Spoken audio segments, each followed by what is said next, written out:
Hey guys, my starter hasn't been fed since April, y'all, and it is September. My little guy is hangry. Let's feed our starter, then use the discards to make some crackers and pizza dough. This starter already has been fed 24 hours ago.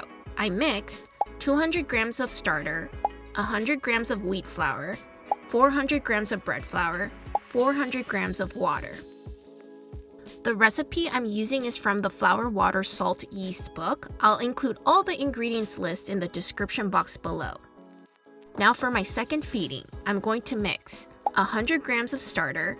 I'm taking all the starter out until there's only 100 grams left in the tub. 100 grams of wheat flour, 400 grams of bread flour, 400 grams of water. The water temperature I'm using is 80 degrees Fahrenheit. The book indicates to use 90 to 95 degrees Fahrenheit. However, my house is pretty warm today and that's why I'm using the water 10 degrees cooler. Mix the ingredients together. Cover and let it rest for 7 to 9 hours. Let's make pizza dough with the leftover discards. I'm trying out a new recipe from Evolution and Bread book. It's the newest book from Ken Forkish and I like it so far. To the bowl, add 140 grams of water, 13 grams of salt. Mix the two ingredients together. I know this sounds a little odd to mix water and salt first, but Ken states in his Elements of Pizza book that this is a traditional Neapolitan method. To the salted water, add 370 to 400 grams of starter discard and mix into the water. Add 200 grams of flour and mix. Add additional 100 grams of flour and mix. Ken has you mix the flour in 2 batches for easier mixing because adding all the flour at once can be hard to mix in. I'm switching the spatula to the gloves. Ken calls this the pincher method.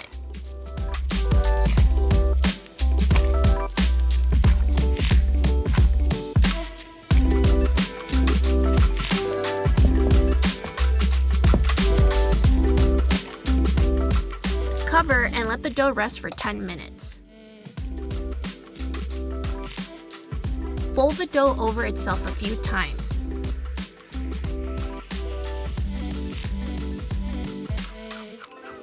Cover and let the dough rest for 1 hour.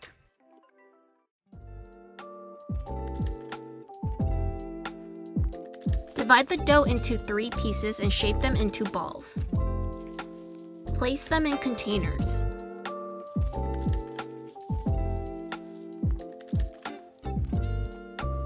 If you want to make pizza the same day, let the dough rest at room temperature for 4 hours. Then you can make the pizza within the next 2 hours. I plan to make the pizza tomorrow or the next day, so I'll let them rest for 3 hours at room temperature, then place them in the refrigerator. I already made some pizza doughs earlier with the previous discard, so I'm going to freeze some of the doughs. I used some with bread flour and some with 00 flour. I didn't notice any huge difference with taste. Guess what, guys? The pizza dough has been sitting in my fridge for a week because it got too hot to fire up my indoor pizza oven. I'm hoping these will still taste good. They smell and look fine, so that's good. It is best to take the doughs out of the fridge and let them rest at room temperature for 1 to 1.5 hours before shaping. Let's prep the toppings. Oh, the pizza oven's ready. Look at that mountain of cheese. I'm mixing a little bit of bread flour and semolina flour to coat my pizza doughs. Dough number 1. Press the dough out into a disc and stretch it out.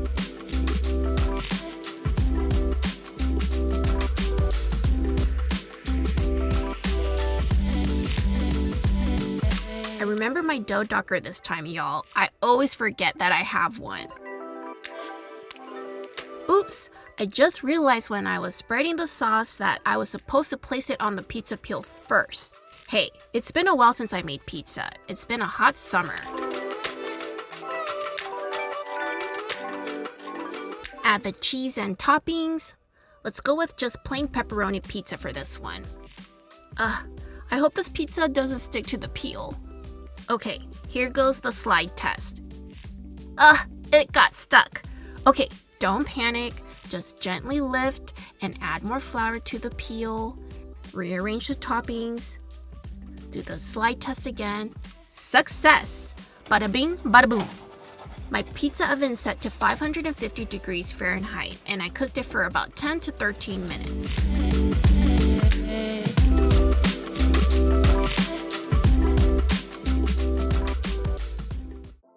Dough number 2. Oh, I'm going to make some people angry with this one. Yes, this is going to be a pineapple pizza. I had a coworker from New York tell me that a New Yorker would slap you across the face if you put pineapple on their pizza. Is this true? Are you team pineapple? Let me know. I forgot to dock the pizza. Of course I do.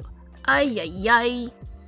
I'm using the Trader Joe's pizza sauce because the homemade sauce I made is kind of thick.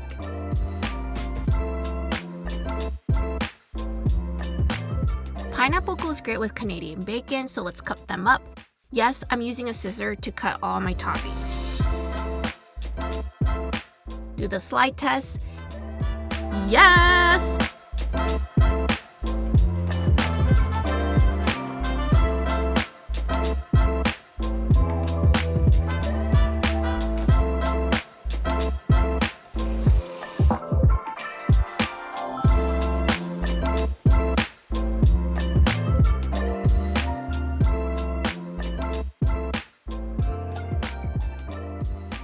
Dough number 3.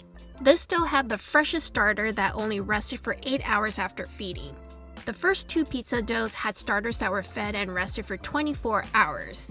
This might be frowned upon in the sourdough world since it's been sitting for a long time, but the pizzas came out all great and tasted amazing. I didn't notice any significant difference between all the doughs. Also, having the pizza dough in the fridge for a week was fine too. These pizzas tasted way much better than store-bought or delivery pizzas.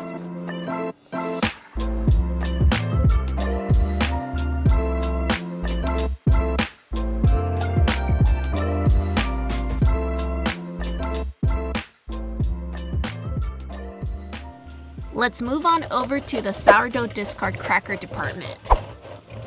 Guess what? We have to grate more cheese. I'm grating Parmesan cheese for the crackers and some sharp cheddar cheese to make jalapeno cheddar sourdough bread for later. I have about 570 grams of starter discard left in this bowl. You're supposed to use about 400 grams for the recipe, but I'm just going to freeform this and use it all up. To the discard, I'm going to add 200 grams of all-purpose flour, 100 grams of olive oil, 60 grams or 2/3 cup of Parmesan cheese, 2 teaspoons or 8 grams of garlic powder. I'm using roasted garlic granules. Mix all the ingredients together. I have in a past video added different seasonings and herbs. Everything but the bagel seasoning was probably my favorite. Wrap the dough in plastic wrap and refrigerate for 30 minutes. I actually kept mine in the fridge for 2 days because it was too warm to bake. It could also be because I was lazy, or maybe a little bit of both. Divide the dough into 4 pieces. Place each piece of dough between 2 parchment papers. Roll each piece of dough out into about 1/16 of an inch thickness. I have this cool rolling pin that has a silicone ring that measures 1/16 of an inch, and it's pretty cool. Prick the rolled out dough with a fork or a dough docker if you have one. Use a pizza cutter or a knife or a pastry cutter to cut out crackers.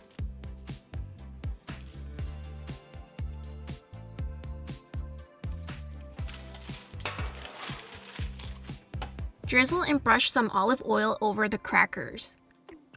I'm using this Trader Joe's garlic olive oil to enhance the garlic flavor.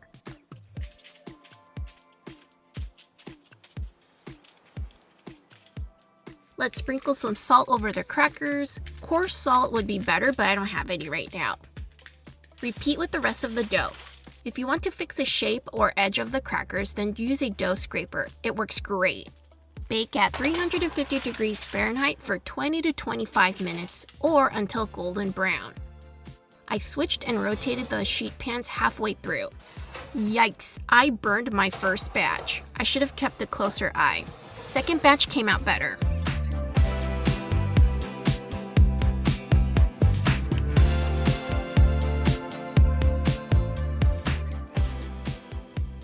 Let's now make some sourdough bread. I'm super excited because I haven't made sourdough bread in a few months. I can't wait to eat it with butter.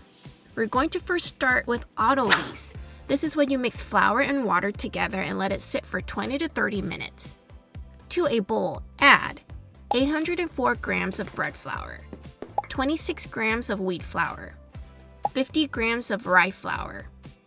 Mix the dry ingredients together. Add 684 grams of water. My water temperature is 80 degrees Fahrenheit. Mix until you no longer see dry ingredients.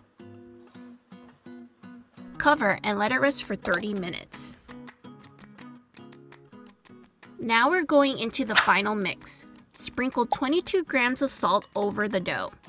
Add 216 grams of starter. This starter has been fed 8 hours ago. Mix all the ingredients together. Stretch and fold over the dough. Rotate the bowl and repeat. You can use the pincher method again.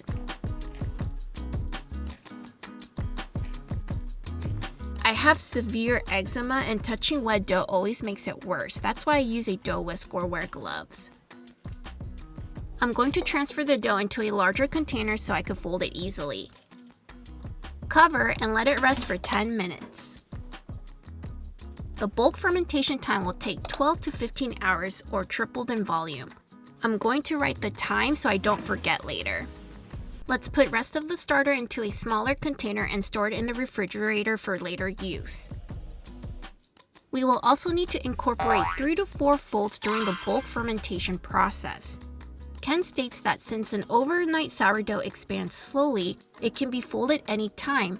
However, the first 2 to 3 folds are best within the first hour. Fold number 1.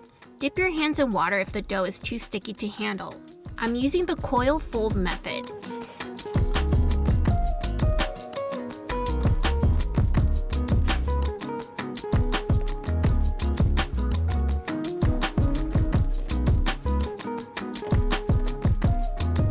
Cover and let it rest for 30 minutes. Fold number 2. Repeat the process.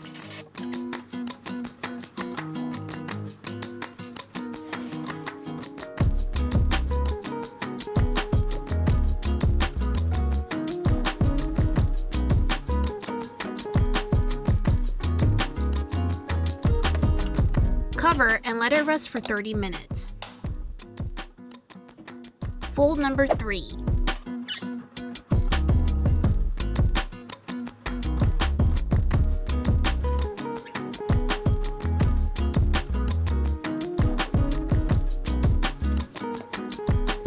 I have to run out to Costco real quick, so I'm going to apply the last fold after 1 hour.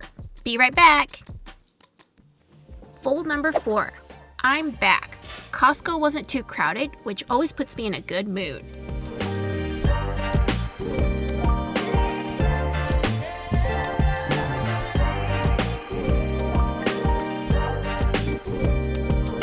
Now we're going to let the dough rest overnight. It's ready to shape after 12 to 15 hours after the final mix.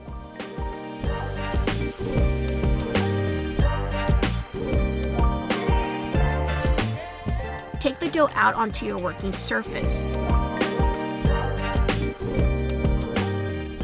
Stretch it out and divide it in half. Wet your hands if the dough is too sticky. Use the bench scraper to assist in shaping the dough into rounds. This dough is pretty sticky.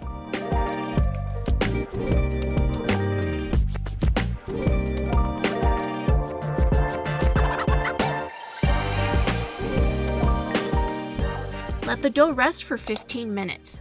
Since the dough is pretty sticky, I'm not going to cover it. While the doughs are resting, let's prepare the proofing baskets. Sprinkle the baskets with rice flour. Let's shape the dough. Flip the dough over so the smooth side is facing down. Stretch the bottom and fold over. Take the two sides and stretch and fold over. Take the top and stretch and fold over. You can always just stretch and fold over all the sides until you get a ball. So remember when I grated sharp cheddar cheese earlier because I planned to make jalapeno cheddar sourdough bread? Yeah, I totally forgot. It would have been so good too. Oh well, it's an excuse to make more sourdough bread later. Okay, let me practice that stitching method I see bakers do all the time on social media. I need more practice.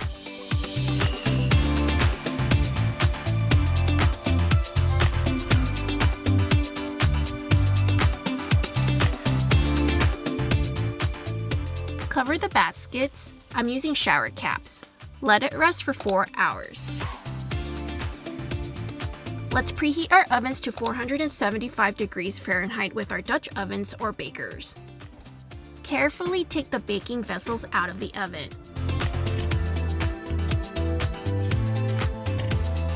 I'm sprinkling semolina flour into the bakers to prevent the doughs from sticking. Carefully place the doughs into the bakers. Ken doesn't have you score the breads. He explains the seam of the dough creates a natural crack on the dough. But I also think it's difficult to score because the dough hydration is high, 78%. Cover and let it bake for 30 minutes. Take the lids off and bake for an additional 20 to 25 minutes or until golden brown. Let the breads cool before cutting.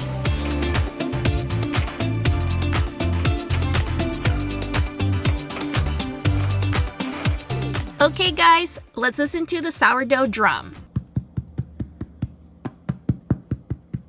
I can't get enough of that thud. Music to my ears.